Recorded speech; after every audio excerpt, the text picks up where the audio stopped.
오늘은 우리 성도님들과 이 금식 기도에 관한 예수님의 가르침을 가지고 함께 은혜를 나누려고 합니다. 사실 순서로 하면 이 앞에 주기도문에 대해서 우리가 나누어야 하는데요. 이 주기도문 우리가 작년에 주기도문 강해를 통해서 우리 성도님들과 함께 은혜를 나누었기 때문에 그 부분을 건너뛰려고 합니다. 그래서 오늘은 이 금식에 관한 예수님의 가르침을 가지고 함께 은혜를 나누려고 합니다. 금식과 기도가 항상 함께 가는 것은 아니지만 기독교에서 금식이라 함은 기도를 전제로 하고 있습니다. 특별히 어느 미국 학자가 한국 교회의 부흥의 이유 중에 하나를 금식 기도라고 말을 했습니다. 한국 교회는 부흥과 함께 금식의 붐도 일었습니다. 그래서 여기저기에 금식 기도원이 세워지기도 했고요. 한국에 한 금식 기도원만 한 50여 군데가 있다고 저는 들었습니다. 어느 한 자료에 보면 40일 금식 기도를 하신 분도 2만 명이 넘는다고 해요. 많은 목회자들이 식음을 전폐하고 기도원에 들어가서 하나님의 은혜를 구했고, 또 그래서 그러한 기도의 영향력을 받아서 그렇게 영향력 있는 지도자가 되시는 분들도 참 많습니다. 반면에 이 금식 기도의 부작용도 있었죠. 무슨 말이냐면 사실 금식 기도를 하다가 하나님의 부르심을 받은 목사님들도 계십니다. 또 갑작스러운 금식으로 인해서 건강이 급격히 나빠지면서 오히려 목회를 못하고 투병 생활을 해야 하는 목사님들도 계셨습니다. 그러나 그것 때문에 우리가 금식 기도를 부정해서는 안 되죠. 금식 기도가 한국 교회를 부흥시키는 데 있어서 큰 요인 중에 하나였다고 한다면, 지금처럼 교회가 세상에서 맛을 잃어버리고 또 영향력을 잃어버린 상황에서 우리는 예수님이 가르쳐 주신 이 금식 기도를 주목해 볼 필요가 있습니다. 하나님께서는 이스라엘 백성들에게 금식을 명령하셨는데 1년 중에 하루만 금식하게 하셨습니다. 구약에 보면 대속죄일이라고 하는 금식일이 있습니다. 이스라엘의 모든 죄를 대제사장이 짊어지고 1년에 한 차례 지성소로 들어가는 날이 이 대속죄일입니다. 그날은 이스라엘의 모든 죄를 짊어지고 이 대제사장이 지성소로 들어가서 회개하고 용서받는 날이죠. 그래서 이 대속죄일에는 하나님께서 모든 백성이 그 하루를 금식하라고 명령하셨습니다. 레위기 16장 31절을 보면 이는 너희에게 안식일 중에 안식일인즉 너희는 스스로 괴롭게 할지니 영원히 지킬 규례라. 이 스스로 괴롭게 할지니라는 이 말씀이 금식하라는 말입니다. 이 외에 하나님께서 이스라엘 백성들에게 금식하라고 명령하신 일은 없습니다. 그런데 놀랍게도 예수님 당시에 바리새인들과 서기관들은 일주일에 이틀이나 월요일과 목요일에 이렇게 금식일을 정해놓고 금식을 했습니다. 그들은 이 금식을 굉장히 열심히 했습니다. 그래서 이 금식을 사람들에게 보여주는 자기들의 경건의 척도로 삼았습니다. 그래서 금식하지 않는 일반 사람들과 비교해서 엄청나게 거룩하다고 스스로를 속이는 거죠. 나아가서 하나님 앞에서 이 금식이 공로로 인정받을 줄 알았습니다. 그래서 예수님께서 한 바리새인의 기도를 소개하시면서 그 바리새인이 뭐라고 기도했다고 말씀하십니까? 성전에서 기도할 때 나는 일주일에 이틀이나 금식합니다, 이렇게 기도한다고 예수님께서 그들의 기도를 그렇게 비판하셨었죠. 그러니 자기가 얼마나 거룩한가를 과시하는 수단으로 하나님 앞에서 자기를 의롭다는 것을 보여주는 하나의 공로로 이렇게 금식을 이용했기 때문에 자기도 모르게 외식에 빠질 수밖에 없는 것이죠. 하나님을 향한 금식이기보다는 사람에게 보이기 위한 금식으로 그 모양이, 그 성격이 바뀌어 갔다는 것입니다.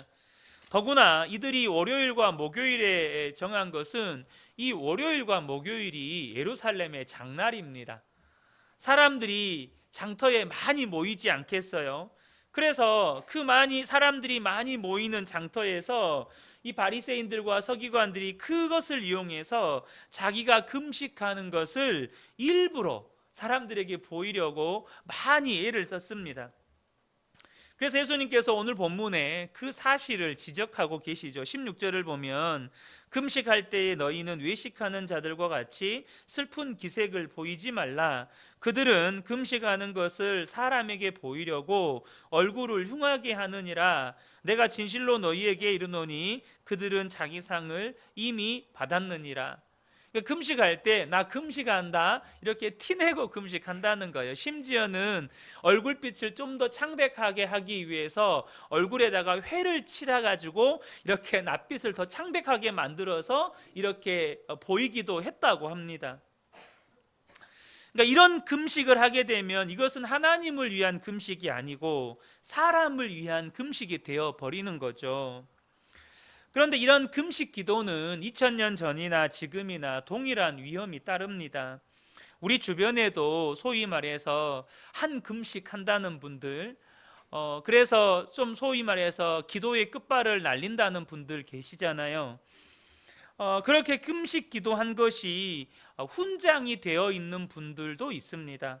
여러분, 북한과 관련된 뉴스에서 북한 고위직들이 모이는 어떤 장면들을 보면 전부 다 이 가슴에다가 훈장을 주렁주렁 달고 나오는 모습들 여러분 기억나시죠? 왜 그 훈장을 다 달고 나옵니까? 봐라, 나 이렇게 훈장 많다 이렇게 자랑하는 거잖아요.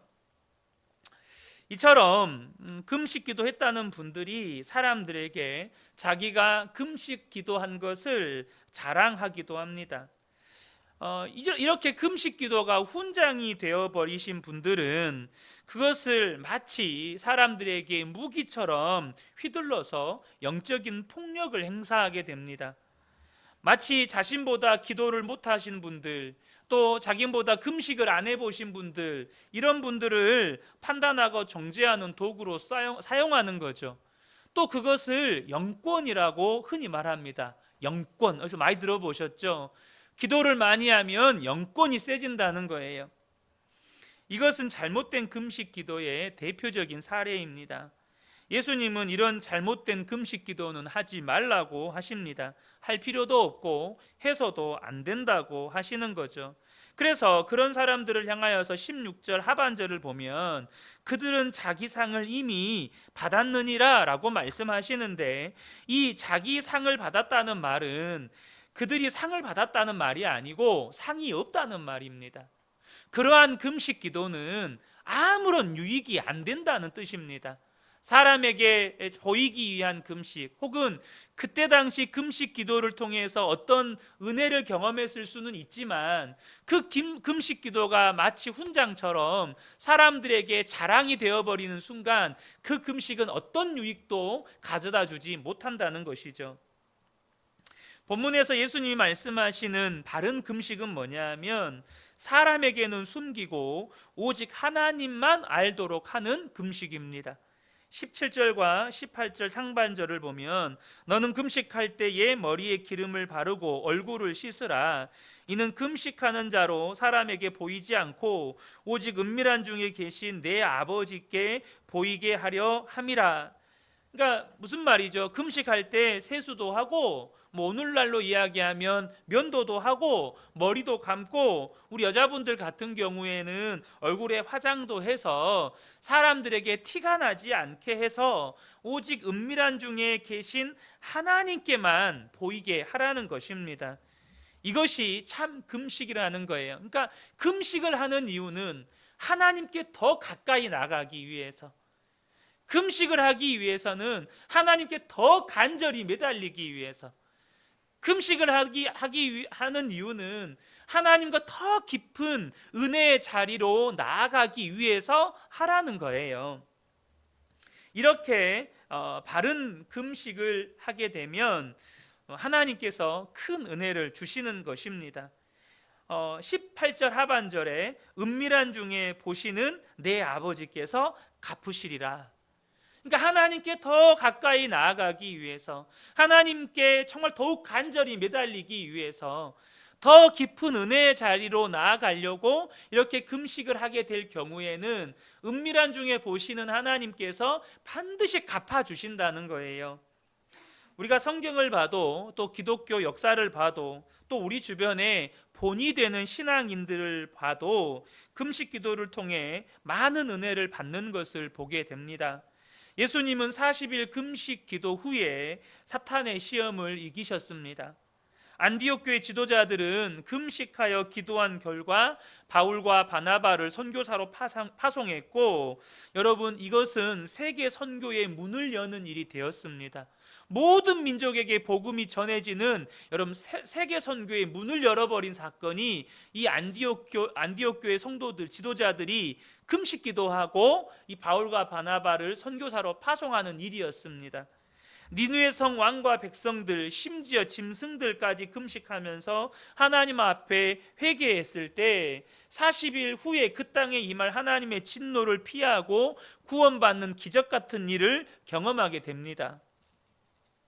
민족 복음화에 대한 뜨거운 비전을 가슴에 안고 40년간 젊은이들에게 복음을 전하셨던, 많은 분들에게 존경받았던, 지금도 존경받고 계시죠. 그런 하나님의 종이 있습니다. 바로 CCC를 결성하셨던 김중곤 목사님이십니다. 그분은 40년 동안 매일 아침을 금식하셨다고 합니다. 그리고 크고 작은 사건들을 앞두고 이틀이건 3일이건 일주일이건 이렇게 단기로 금식하셨고, 그런 수많은 금식 기도들을 통해서 하나님께 힘을 얻고 은혜를 받고 응답을 받으셨다는 거예요. 여러분, 바른 금식 기도에는 상급이 있습니다. 하나님의 갚아주시는 은혜가 반드시 있어요.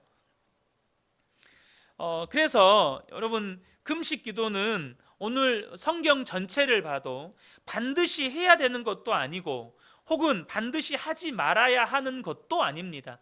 그러니까 하나님께서 성경에 금식 기도를 해라 혹은 금식 기도를 하지 말아라 이렇게 명령형으로 성경에 기록되어 있는 구절은 없다는 겁니다. 그런데 본문의 예수님의 말씀의 뉘앙스를 보면 바른 금식을 권장하는 것처럼 보입니다. 그럼 그렇잖아요. 너희들이 금식할 때는 이렇게 해라 라고 지금 바른 금식을 가르쳐 주시면서 바른 금식을 권장하고 계시는 거죠. 여러분, 금식이라고 하는 것은 어떤 영적인 목적을 달성하기 위해서 먹는 것을 일시적으로 보류하고 하나님 앞에 나아가 기도하는 것입니다. 때로는 마시는 것까지 또 삼가하기도 하죠.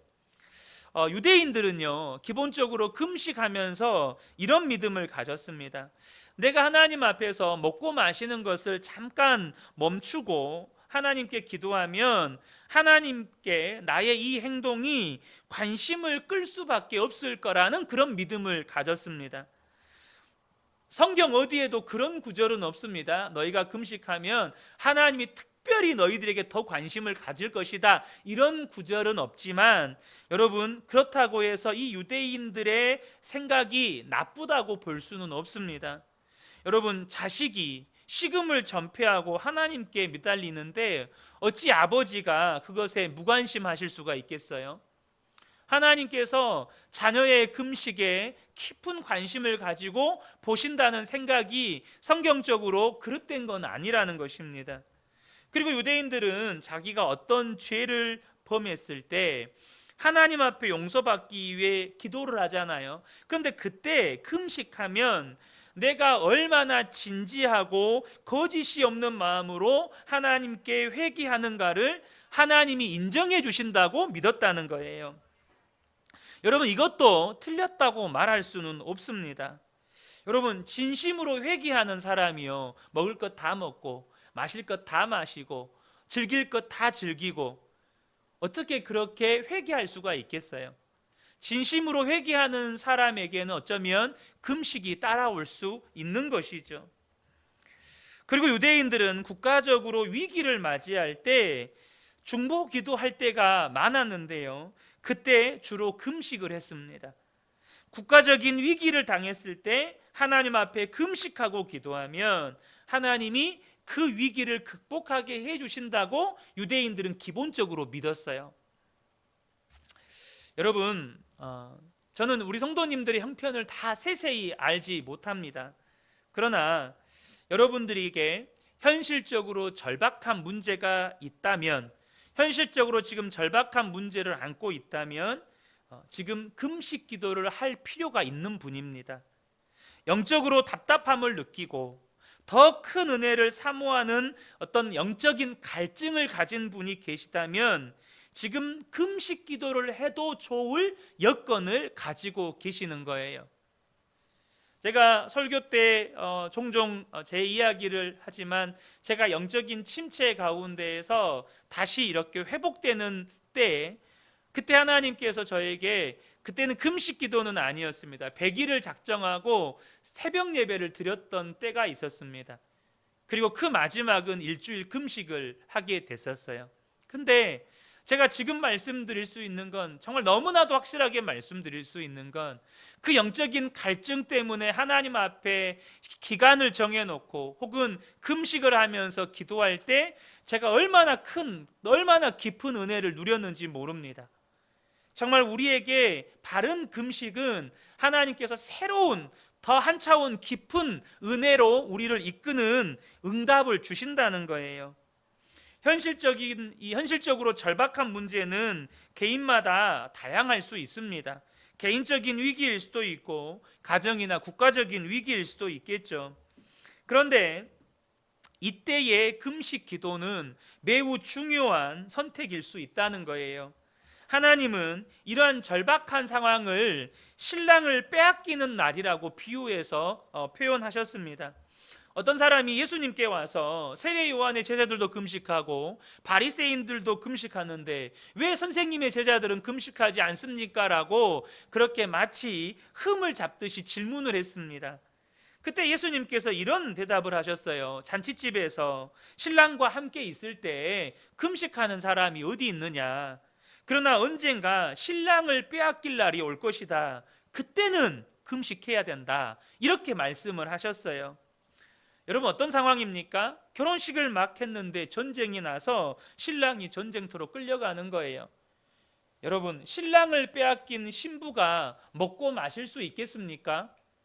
그 심정이 어떻겠어요? 며칠이고 식음을 전폐하며 하나님 앞에 울며 불며 기도하지 않겠습니까? 바로 그런 날에 금식하라는 거예요. 금식은 율법처럼 어떤 날을 정하고 어떤 규칙을 정해서 강제로 하는 것이 아니라는 것입니다. 바로 신랑을 빼앗긴 것 같은 신부처럼 그런 절망적인 날이 오면 누구나 선택할 수 있는 기도의 하나의 방법이라는 거예요. 여러분 어떻습니까? 여러분에게는 신랑을 빼앗긴 신부와 같은 그런 절망적인 날이 여러분에게는 있으셨나요? 혹 지금이 어떤 분에게는 신랑을 빼앗긴 신부와 같은 절망적인 날일 수도 있겠죠. 우리 성도님들 중에 이와 비슷한 상황에 놓인 분이 계시는지 모르겠습니다. 스스로 빠져나오지 못하고 반복적인 은밀한 죄에 붙잡혀 있는 분들이 계십니까? 하는 일마다 안 되고 어찌할 바는 모르겠고 아무것도 앞이 보이지 않는 그런 막막한 상황에 놓인 분들 혹시 계십니까? 이런 분들은 지금 신랑을 빼앗긴 신부와 같은 그런 상황입니다. 여러분, 금식하면서 하나님께 매달릴 때 여러분이 경험해 보지 못했던 새로운 은혜의 현장이 여러분 앞에 펼쳐질 것입니다. 부부간의 심각한 문제를 가지고 갈등하고 다투고 그것이 오랜 기간 지속되어 온 분 계십니까? 어떤 분은 먹고 마시는 것 때문에, 그래서 생활고 때문에 너무너무 힘든 분 계십니까? 혹은 부모의 통제를 벗어나서 정말로 지금 자녀가 위험 수위에 있는 분, 그래서 지금 어찌 자녀를 볼 때마다 가슴이 무너지는 그런 절망감을 안고 계시는 분, 지금이야말로 어쩌면 하나님 앞에 금식하며 기도해야 하는지도 모르겠습니다. 여러분에게 하나님께서 금식 기도는 이렇게 신부가 신랑을 빼앗긴 것 같은 위기의 날을 만났을 때에 바로 기도로 돌파할 수 있는, 기도의 한 방법으로 우리에게 주신 선물과도 같은 것입니다. 구약 시대에 유명한 사건이 하나 있죠. 우리가요 금식 기도를 할 때 한 가지 오해하시면 안 되는 게 있습니다. 그러면 금식 기도를 하면 무조건 내가 기도하는 그 문제가 내가 원하는 대로 해결이 되는 겁니까? 그렇지는 않습니다. 금식 기도한다고 해서 지금 내가 기도하고 있는 그 문제가 내가 원하는 방향으로 풀려가는 것은 아닙니다. 구약에 유명한 사건이 하나 있는데 다윗이 이제 왕이 되어서 전성기를 맞이하게 됩니다. 근데 여러분, 사람은요 전성기 때 정말로 성공의 자리에 올라 있을 때 그때 넘어질까 조심해야 합니다. 여러분, 다윗이 이때 넘어지게 됩니다. 그 유명한 밧세바와의 동침 사건이죠. 남의 아내를 유혹해서 동침을 하게 됩니다. 그러자 뭐가 걸립니까? 그 남편이 눈에 가시가 된 겁니다. 결국 남편을 사지에 몰아넣고 죽게 만들어 버리죠. 그러니까 간음죄와 살인죄를 범한 것입니다. 나중에 이 다윗과 밧세바 사이에서 아들이 태어났는데 하나님께서 선지자를 보내셔서 그것에 대한 죗값으로 이 아이를 데려가시겠다고 말씀하셨습니다. 아니나 다를까 아이가 태어나는데 얼마 지나지 않아서 고열이 나고 울고 잠도 안 자고 막 호흡곤란이 오는 거죠. 부모로서의 다윗의 가슴은 찢어지는 것 아니겠습니까? 죄는 내가 범했는데 하나님 어찌 이 죄도 없는 어린아이를 치십니까? 차라리 나를 치십시오. 그렇게 하나님 앞에 기도하지만 하나님은 침묵하시고 애는 더 아프고 아파가는 겁니다. 이때 다윗의 선택이 무엇입니까? 방문을 걸어 잠그고 식음을 전폐하며 하나님 앞에 대성통곡하면서 아이를 살려달라고 기도를 했습니다. 그런데 아이는 계속 아팠고 결국 아이는 죽게 됩니다. 일주일을 먹지 않고 하나님께 다윗이 매달렸어요. 하지만 하나님은 다윗의 기도대로 아이를 살려주신 것이 아니고 아이를 데려가셨습니다. 여러분, 금식 기도가 100% 하나님의 응답을 보장하는 것 아닙니다. 그러나 응답하지 못했을 때는 응답 못지않는 은혜를 누리게 된다는 사실을 아셔야 합니다. 다윗이 아이가 죽었다는 소식을 듣자마자 일어나서 목욕을 하고 옷을 갈아입고 하나님이 계시는 성막에 들어가서 경배하고 집에 돌아와서 음식을 먹었습니다. 그런데 이 다윗의 행동을 신하들이 이해를 못했어요. 아이가 아플 때는 그렇게 금식하며 우시더니 애가 죽었다고 하니 왜 이렇게 음식을 잡수시고 슬픈 기색을 씻어버리십니까?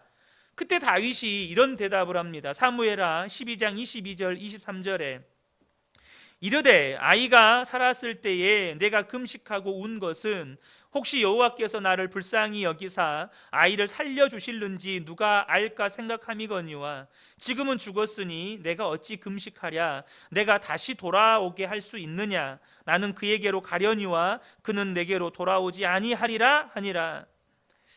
여러분, 지금 다윗의 요청대로 다윗이 구하는 대로 하나님이 응답해 주시지는 않았습니다. 그러나 중요한 것은 이 이후에 다윗이 하나님 앞에 엄청난 회개의 시간을 갖게 됩니다. 여러분 잘 아시는 것처럼 시편 51편이 그 다윗의 회개의 기도죠. 분명히 다윗은 아이를 살려달라고 기도했지만 그 기도의 시간들을 통해서 하나님 앞에 자신이 얼마나 악한 죄를 저질렀는지에 대해서 처절하게 깨닫게 되고 하나님 앞에 더 깊은 회개의 자리로 나아가게 되고 그 놀라운 회개의 기도인 시편 51편을 하나님 앞에 고백해서 올리게 됩니다. 여러분, 우리가 절박한 상황을 만났을 때, 정말 위기의 상황을 만났을 때, 신랑을 빼앗긴 신부와 같은 처지에 처했을 때 정말로 우리가 금식 기도라는 것이 우리가 선택할 수 있는 중요한 기도의 형태라는 사실을 기억하셔야 합니다. 그런 면에서 내가 지금 이렇게 평범하게만 기도해서는 도무지 이 문제가 안 풀리겠구나 하는 분이 계시다면 여러분 금식하며 기도해 보시기를 여러분 추천해 드립니다. 여러분이 이전에 풀지 못했던 그 영적인 매임들, 그 영적인 짓눌림들이 풀어지는 역사를 경험하게 될 것입니다. 우리는 지금 국가적인 위기에 직면해 있다고 많은 분들이 이야기를 합니다. 끝이 보이지 않는 러시아와 우크라이나 전쟁으로 인해서 세계 곡물 원료 가격이 계속해서 상승하고 있고, 그에 따른 물가 상승과 수출 경쟁력 악화는 계속해서 대한민국 경제를 뒤흔들고 있습니다. 남북 관계는 그 어느 때보다 지금 긴장 관계로 치닫고 있고, 최근에 어떤 뉴스를 보니까 북한이 이제는 장거리 초음속 미사일 말고 이제는 그 짧은 거리 중단거리 초음속 미사일도 이렇게 개발했다고 하더라고요. 물론 장거리 초음속 미사일도 격추가 어렵지만 이 중단거리, 그러니까 짧은 거리의 초음속 미사일은 아예 거의 격추하는 것 자체가 불가능하다고 이야기를 하더라고요. 그리고 비혼주의 내지는 결혼을 해도 아이를 낳지 않겠다는 젊은이들이 늘어나면서 인구는 지금 급감하고 있죠. 지금 이제 1년에 한국 사회에서 퇴직을 하시는 분들이 지금 한 110만 명 정도 된다고 합니다. 그런데 출산은 40만 명 밑으로 떨어졌죠. 2023년도 출산은 제가 정확하지는 않는데 하여튼 30만 명 조금 넘는 걸로 알고 있습니다. 성적 타락은 말할 것도 없고, 하나님을 대적하는 교육과 입법 시도는 대한민국의 미래를 암울하게만 하고 있는 상황입니다. 이런 상황에서 교회는 더 무력해지고 있고, 어떻게 해야 할지를 모르고 우왕좌왕하고 있는 현실을 우리는 보고 있습니다. 여러분, 정말로 한국 교회가 지금 위기 가운데 있다는 것 아셔야 합니다. 이단들은 계속 부흥하고 있는데 한국 교회는 계속 지금 감소하고 있습니다. 이럴 때 우리가 할 수 있는 일 중에 하나가 먹는 일, 마시는 일 잠깐 접어두고 하나님 앞에 기도하는 일이 아닐까 생각을 해봅니다. 미국 역사에 있어서 가장 큰 위기는 하나같이 남북 전쟁이라고 말합니다. 국가가 남과 북으로 나뉘어져서 피 흘리는 전쟁을 했으니 얼마나 큰 위기가 닥쳤겠어요. 그 어려운 시대에 대통령으로 북부를 이끌었던 사람이 바로 링컨 대통령입니다. 상황이 너무 어려워지니까 이 링컨 대통령이 국가적으로 금식의 날을 선포한 적이 있습니다. 그는 이 금식의 날을 선포하면서 국민 앞에서 이런 내용의 연설을 했습니다. 이 나라를 황폐시킨 남북 전쟁의 끔찍한 재단이 우리의 뻔뻔스러운 죄악으로 인해 하나님이 내리신 징벌일 수 있다는 사실에 우리가 두려워해야 하지 않겠습니까? 우리는 그동안 엄청난 축복을 누려왔습니다. 오랫동안 평화와 번영을 구가하고 살았습니다. 그러나 우리는 하나님을 잊었습니다. 무너지지 않는 성공에 취한 나머지 우리는 너무 자만하여 우리를 구속하고 보존하시는 은혜의 필요성을 느끼지 못했고, 너무 교만하여 우리를 지으신 하나님 앞에 기도하지 않았습니다. 이제 하나님의 권능 앞에 우리 자신을 겸손하게 낮추며 이 나라의 죄악을 자백하고 그분의 자비와 용서를 간구하는 것이 우리의 의무라고 생각합니다. 그러므로 이제 나는 상원의 요청에 따라 그리고 상원의 견해에 전적으로 공감하여 1863년 4월 30일 목요일을 따로 지정하여 국가적 겸손과 금식과 기도의 날로 선포하는 바입니다. 여러분, 미국이 오늘날의 미국이 될 수 있었던 이유 중에 하나입니다. 여러분, 대한민국이 만약 국가적인 위기를 만났을 때 이런 금식의 날을 하나님 앞에 기도하자고 금식의 날을 선포할 수 있는 나라가 된다면 얼마나 큰 복을 받을까요? 사실 많은 분들이 모르고 있지만 여러분, 대한민국의 국회는 목사님의 기도로 제1회 국회가 열렸다는 거 아시죠? 예배와 기도로 시작된 국회가 시작된 나라가 사실 대한민국입니다. 우리가 계속해서 우리가 무슨 행사 때마다 부르는 애국가, 여러분 이것도 거기에 나오는 그 하나님이라고 하는 이 신앙 고백, 안익태 선생님의 여러분 신앙 고백을 담아서 지은 그 가사입니다. 사람들은 그냥 하느님이라고, 하늘에 있는 신이라고 그렇게 고백해서 부르지만, 여러분 적어도 기독교인들은 하나님이 보호하사 우리나라 만세인 것입니다. 하나님이 우리나라를 지키시고 보호하신다고 믿는 나라. 만약에 대한민국이 국가적인 위기의 날에 정말로 금식을 선포하면서 우리가 하나님 앞에 우리의 죄를 자복하고 회개하며 기도합시다 라고 선포할 수 있다면, 여러분 대한민국은요 세계에서 누구도 여러분 인정하지 않을 수 없는 하나님의 복을 받는 나라가 될 것입니다. 영국이 2차 세계대전을 승리로 이끌 수 있었던 대표적인 이유도 처칠 수상이요, 여러분 그 대주교에게 설교를 부탁했어요. 전부 다 이 대주교가 어떤 설교를 할 건지 다 귀를 기울이고 있는데, 대주교의 설교의 핵심 메시지는 이거였습니다. 하나님께 기도합시다. 하나님께 기도하자는 거였어요. 여러분, 그래서 하나님은 이런 링컨의 선포와 이 연설과 이 북부 사람들이 함께 금식하면서 기도했을 때 열세에 몰려있던 그 북부군을 승리케 하셨고, 노예를 해방시키게 하셨고, 국가가 분열될 수 있는 최악의 위기를 피해서 오늘날의 미국을 건설할 수 있었던 거예요. 여러분, 미국이 타락했고 지금 미국이 잘못된 방향으로 가고 있는 것 분명합니다. 우리가 많이 보고 있습니다. 미국 사회에서 일어나고 있는 잘못된 현상들 우리는 봅니다. 그러나 우리가 그 미국 그리스도인들 저변에 깔려있는 이 위대한 신앙에 대해서만큼은 우리가 본을 받아야 하는 것입니다.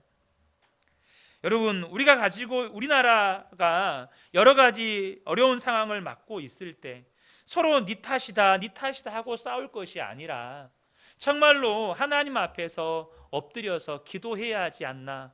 여러분, 너무 당연한 거 아니겠습니까? 여러분, 다음 주 수요일이 22대 국회의원 선거가 있는 날입니다. 저는 우리 모든 성도님들이 국민들의 소중한 권리이자 의무인 한 표를 꼭 행사해 주시기를 바랍니다. 그런데 그날 저는 오늘 말씀을 준비하면서 그날은 적어도 아침에 한 끼 정도는 금식하면서 나라를 위해서 기도하면 어떨까라는 생각을 해봅니다. 여러분, 강제 조항은 절대 아닙니다. 나는 금식 절대 못합니다. 이런 분들 계세요. 전 금식하면 죽습니다. 이런 분들 계시는데 강제 조항 절대 아닙니다.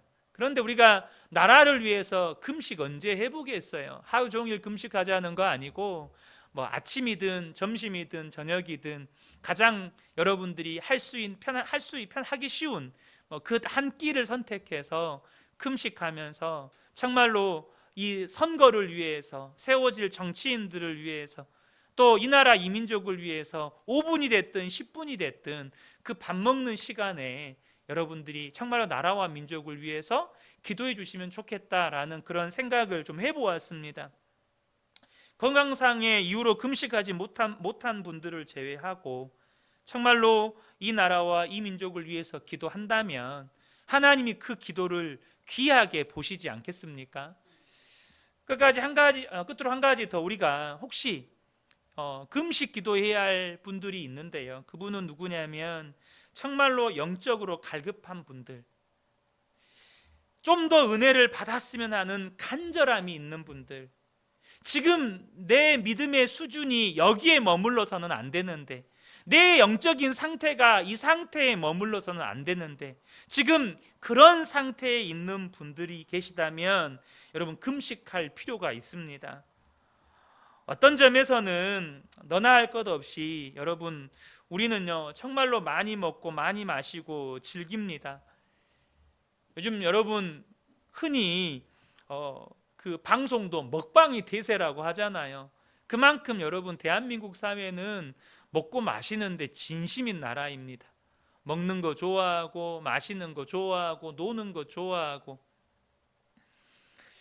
여러분, 우리가요 먹고 마시고 또 즐기고 건강한 것, 관심이 많고 또 그것이 중요합니다. 하나님이 주셨기 때문에 그것을 먹고 마시고 그것을 누리는 것이 복이죠. 그러나 거기에 매이면 안 된다는 거예요. 건강이 중요합니다. 그러나 건강이 우상이 되면 안 됩니다. 여러분, 먹는 것 중요하죠. 근데 먹는 것이 우상이 되면 안 된다는 것입니다. 예수 믿는 사람들조차 세상 사람들과 똑같은 생각을 해요. 절제는 하는데 너무 적게 절제하고, 자기를 부인하긴 하지만 너무 적게 자기를 부인하고, 기도는 하는데 너무 적게 기도하고, 말씀은 듣는데 너무 적게 말씀을 듣고, 말씀 순종도 하는데 어쩌다 순종하고, 그러다 보니 얼굴에는, 외모에서는 윤기가 좌르르 흐르는데 그 내면의 속사람은 못 먹어서 점점 말라가는 거예요. 이러한 키 현상이 현대 그리스도인들 안에 일어나고 있다는 겁니다.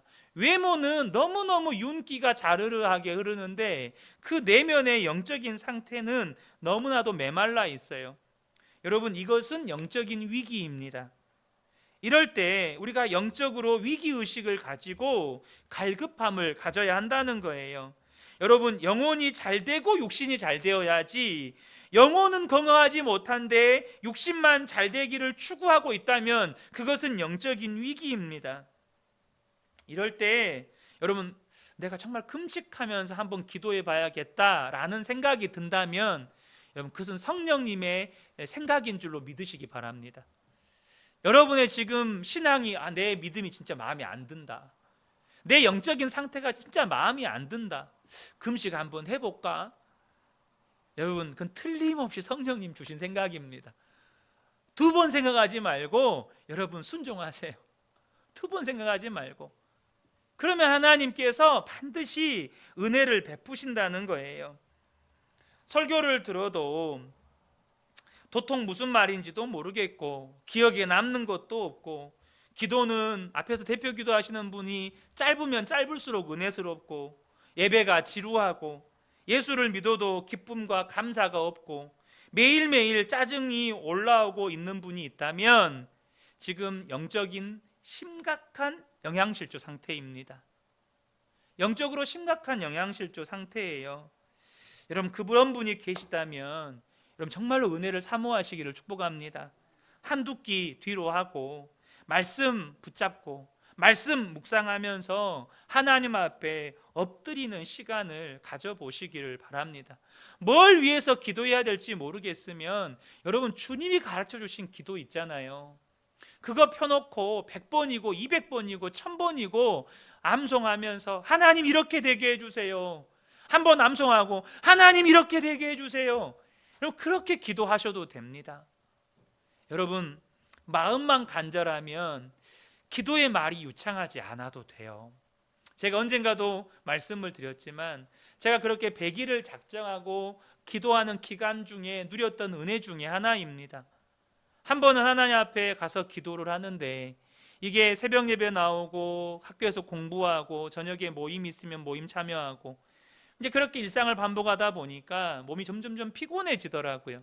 그날도 학교에서 새벽에 기도하고 학교에서 공부하고 저녁에 금요 기도회를 갔는데, 정말 금요 기도회 내내 졸았습니다. 정말. 그래서 목사님이 그때는 성령 집회할 때마다 금요일에 안수 기도를 해주셨거든요. 제가 안수 기도 받고 쓰러져서 잤습니다. 성령이 임해서 쓰러진 게 아니고요, 그냥 쓰러졌습니다. 그리고 거기서 잤어요. 그 정도로 몸이 피곤했습니다.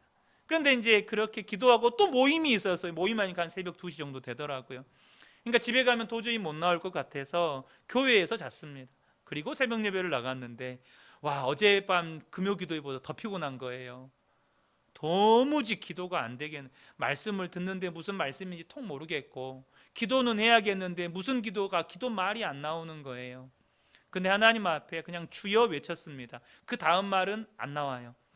또 졸다가 또 주여 한마디 외치고 또 졸고, 주여 한마디 외치고 또 졸고, 그러다가 어느 순간 내 속 깊은 곳에서 주여라는 외침과 함께 깊은 울음이 터져 나오는 겁니다. 근데 주여라고 외치는데 그때부터는 이제 외침이 아니라 정말로 하나님 앞에 울부짖는 거였죠. 그 주여라는 두 글자 속에 내가 하나님께 드리고 싶은 모든 말들이 그 주여라는 두 단어에 담겨서 하나님께 고백되어지고, 그때 느껴지는, 제 안에 느껴지는 감동은 뭐였냐면 내가 다 안다, 이거였습니다. 내가 다 안다. 나는 주여 외치고 있고 하나님은 내가 다 안다 대답해 주고 계시고, 얼마나 울면서 끝날 때까지 주여만 외치다가 그 기도를 끝냈습니다. 여러분, 기도에 화려한 말이 필요한 게 아니고요, 우리 안에 영적인 갈급함이 필요한 겁니다. 그게 저와 여러분에게 정말 지금 영적인 상태가 지금 비상사태다, 지금 심각하다, 그러면 여러분 하나님 앞에 한두 끼 굶고 주님 앞에 나아가는 겁니다. 그리고 은혜 주시라고, 나를 회복시켜 주시라고, 정말로 하나님 자녀답게 살게 해 주시라고, 그렇게 하나님 앞에 간구하며 구할 때 하나님께서 새로운 은혜의 역사를 내 안에 베풀어 주시는 것이죠. 좋은 게 또 하나 좋은 게 있어요. 다이어트도 돼요. 여러분, 다이어트도 됩니다. 제가 10일을 금식해 본 적이 있거든요. 10일을. 저희 하은이가 생후 4개월부터 아토피가 시작돼서, 아토피가 머리 발바닥하고 손바닥만 빼고 머리끝부터 발끝까지 아토피를 다 덮은 적이 있었어요. 그때 하나님께 금식했거든요. 뭐 그 은혜들은 다 나누지 않겠습니다. 근데 살도 많이 빠지더라고요. 한 10일 금식하니까 그때 5kg인가 6kg인가 10일 만에 쭉 빠지더라고요. 물론 다시 쪘습니다. 그런데 여러분, 금식이 여러분에게 주는 영적인 유익은 말로 할 수 없습니다. 저는 우리 모든 성도님들이 혹시 지금 영적인 비상사태고 신랑을 잃어버린 신부와 같은 그런 위기의 때를 만났다면 하나님 앞에 금식하여서 기도할 때 하나님께서 놀라운 상급으로, 응답으로 역사하실 줄로 믿습니다. 이 은혜가 우리 모든 성도님들께 충만하게 임하시기를 예수님의 이름으로 축복합니다. 아멘.